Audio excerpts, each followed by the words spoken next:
and welcome to Stars. Today we'll be servicing 2011 Nissan Qashqai. Join me.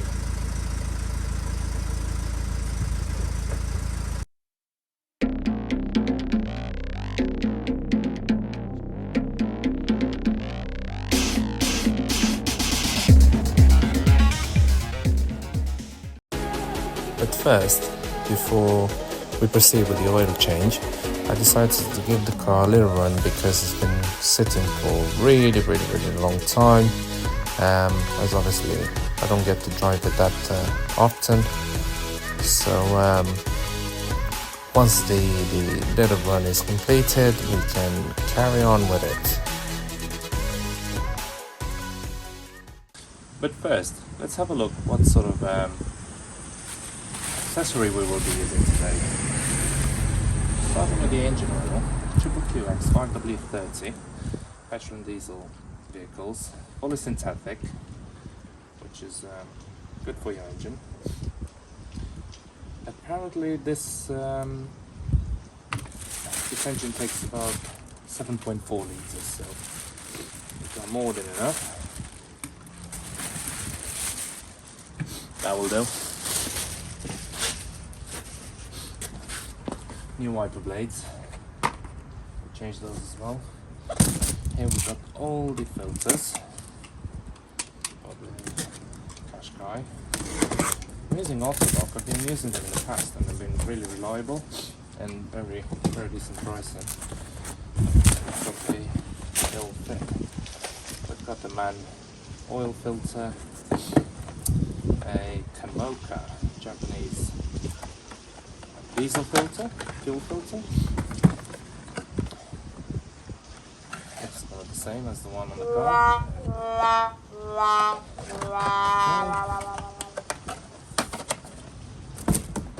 Diesel oil pollen filter. That's the cabin filter.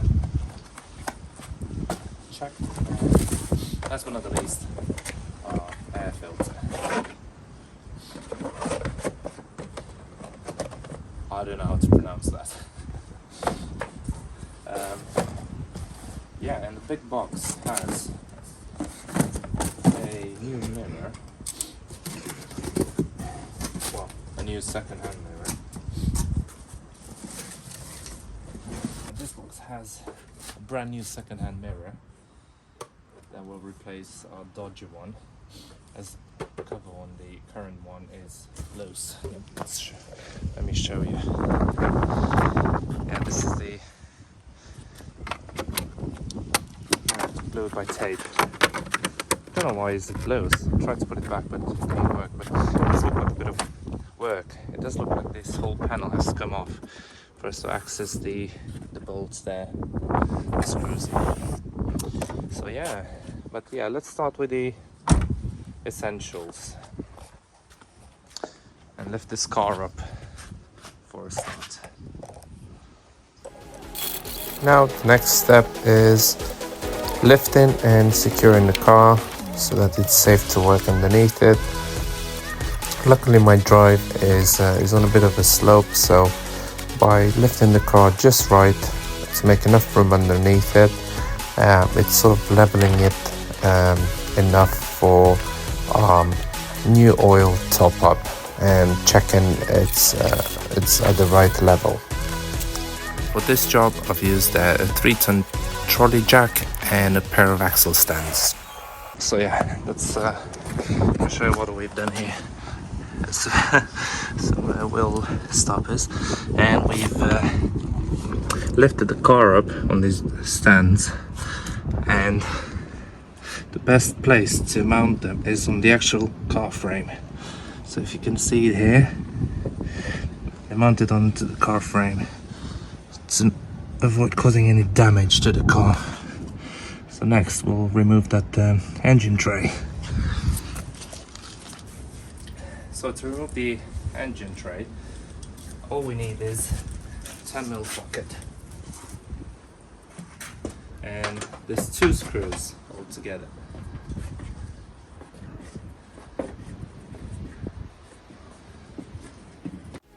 So I fast forwarded this bit as well as You can tell it's pretty boring. So there's two 10mm bolts or screws that secure the tray at the front, and two plastic clip-on thingy-jigs that secure the tray at the back. Pretty straightforward and basic. There's no other way to remove the engine oil filter and the oil itself if you don't remove the tray. Nothing much here. With that removed, it's time to drain the old oil using this.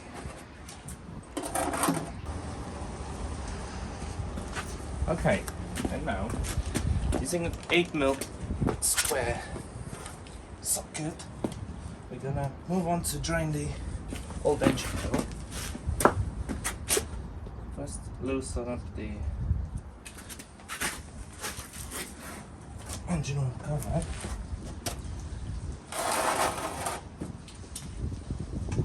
Let's get on with it.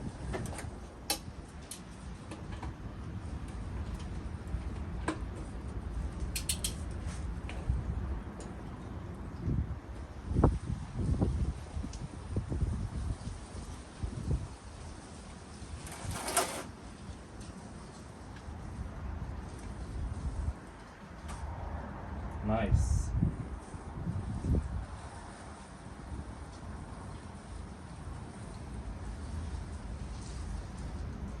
Filling up nicely.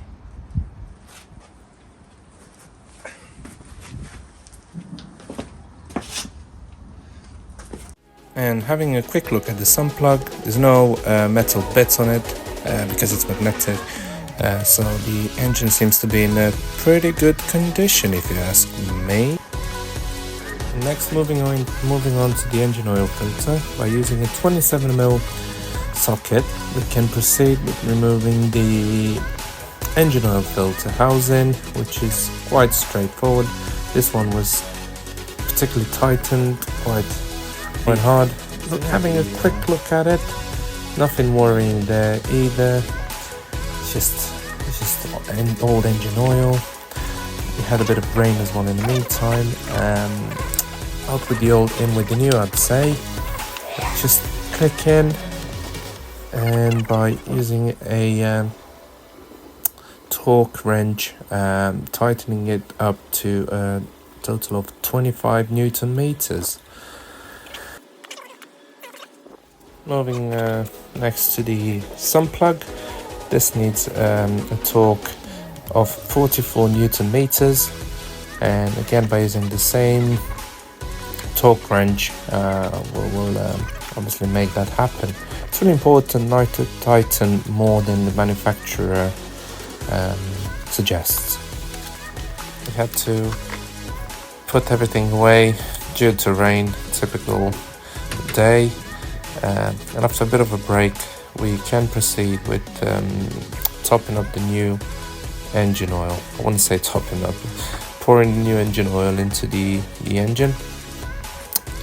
Obviously a straightforward job. Just pour it in through the engine oil lid that also holds the dipstick. The actual compartment that the oil is poured in through is quite tight, so you got to take loads of patience and pour it in carefully.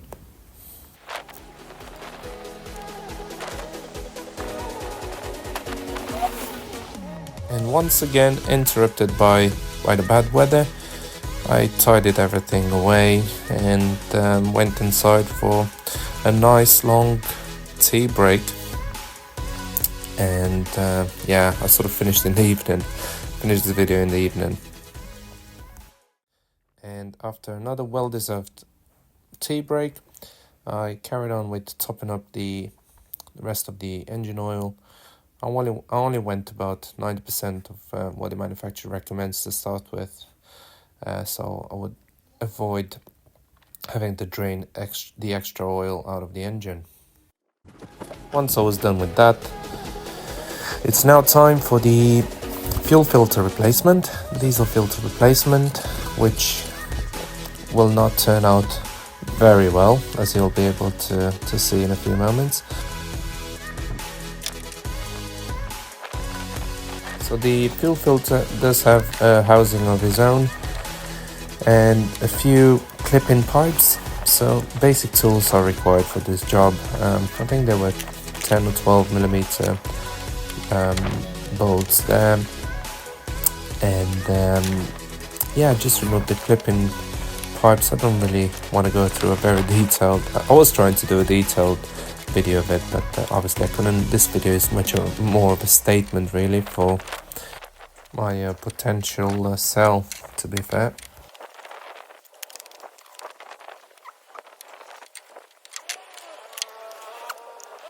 Now the next chapter was my biggest fail on today's job. The fuel filter I purchased was the wrong one by the looks of it. The fuel filter I purchased had this plastic cover at the bottom that was just draining diesel out of when trying to prime the fuel filter. So I managed to source a local right fuel filter and purchased. So, bit of an issue here. Filter I had came with this.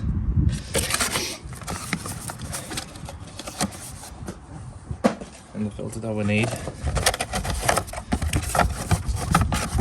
is like this. So I did break everything into pieces earlier, so it's all just temporary here. I managed to locate a last minute filter. So we'll get back to that then. First of all, let's break everything we've done earlier again.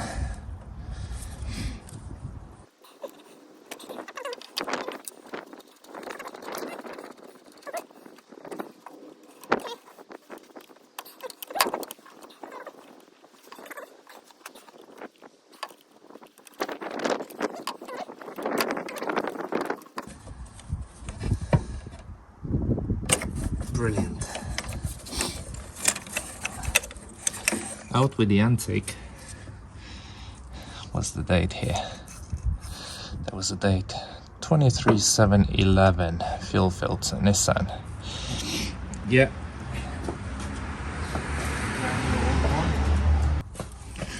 Something like this.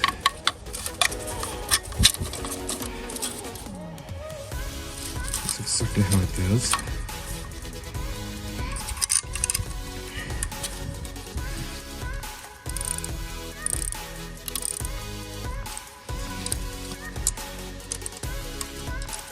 A 10mm screw that's holding the fuel filter in the housing was giving me a bit of a headache there. The rest of the job was pretty straightforward. Just mount the fuel filter in the designated area and clipping all the hoses back in. It's very important not to tighten the fuel filter in its actual housing all the way to start with, as you will, having a bit of tolerance will help you fit in all the pipes, clicking them back in as you go along.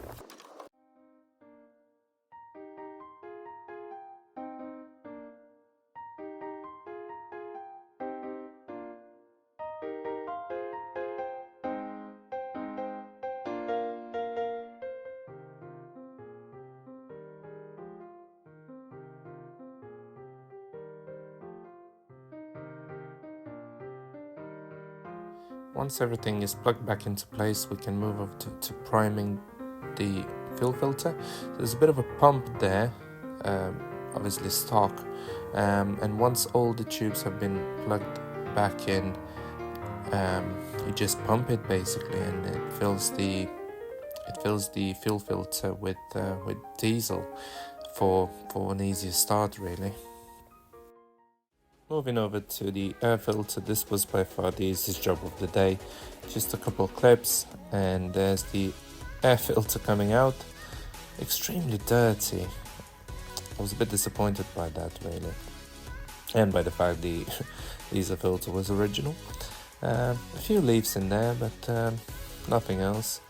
So once I removed those, having a quick look at the air filter, yeah, very dirty. So yeah, out with the old, in with the new. Surprised to see it was a Bosch one. Very nice.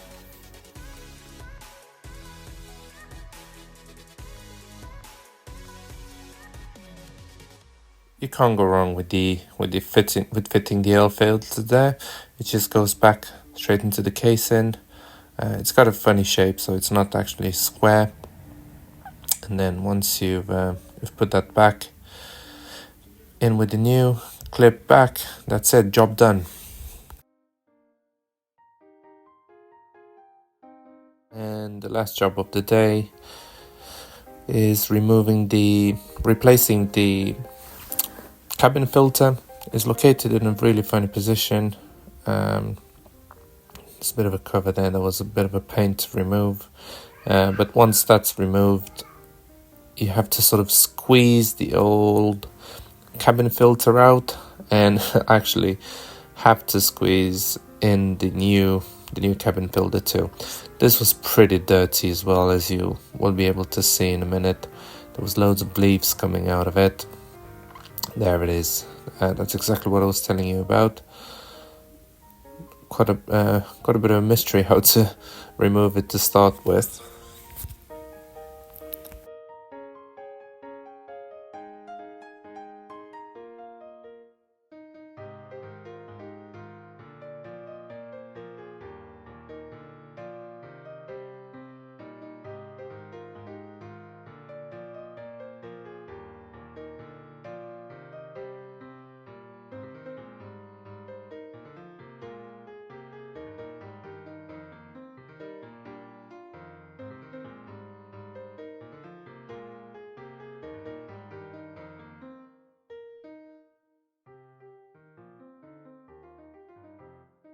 So yeah, once I eventually managed to remove the old cabin filter, my phone battery decided to pack in. So unfortunately I wasn't able to film how I've inserted the new cabin filter. But yeah, that was a bit of a tedious job, and I couldn't have filmed it anyway. And also a couple of things that I've done off the camera was fitted a new pair of wiper blades, as the old ones were knackered, and fitted this second-hand brand new second-hand mirror, which needs a bit of a clean, but also it's not covered in tape and it doesn't come off. It was fairly easy. There's the old one. Fairly easy. A couple 10mm screw over there.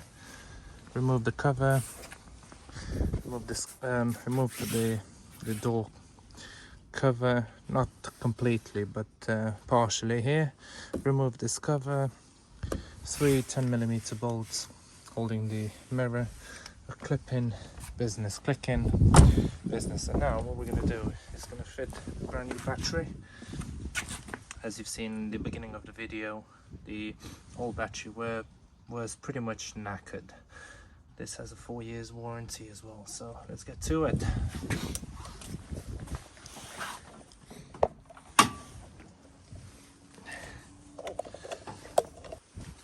Right, so this should be a fairly easy job to do. Okay, using a 10mm normal wrench.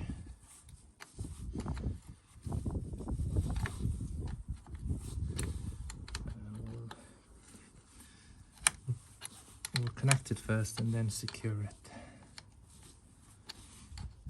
In regards to the battery, you got to be careful, as the battery has to have a certain height. So there's two types of batteries that Europarts do sell. One of them being 19 centimeters tall, and the ones that is actually required being 22. So yeah, that was 2 trips down to Eurocar parts for me.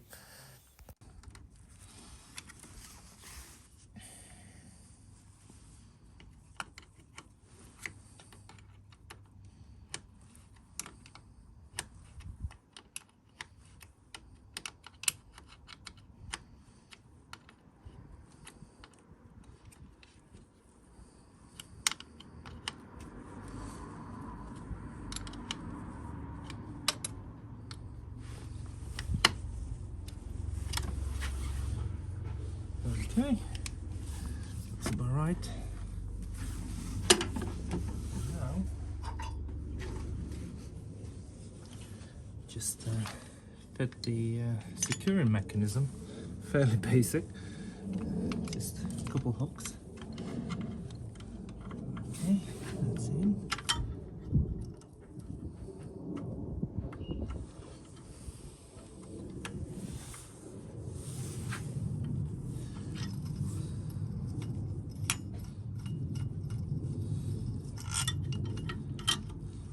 Perfect.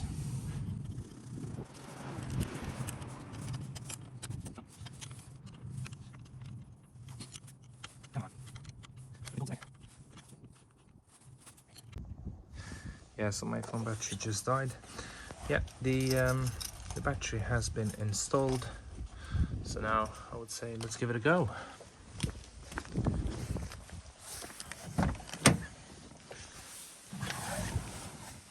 That's a good sign.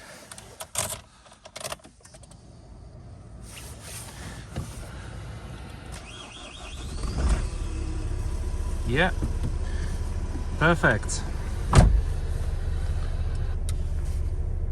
Yeah, first attempt. So yeah guys, first attempt, good start, no errors in the dash, 55,432 miles on the clock, obviously advertised as 55,500 due to potential test drives. But yeah, that was about it, so until next time, take care.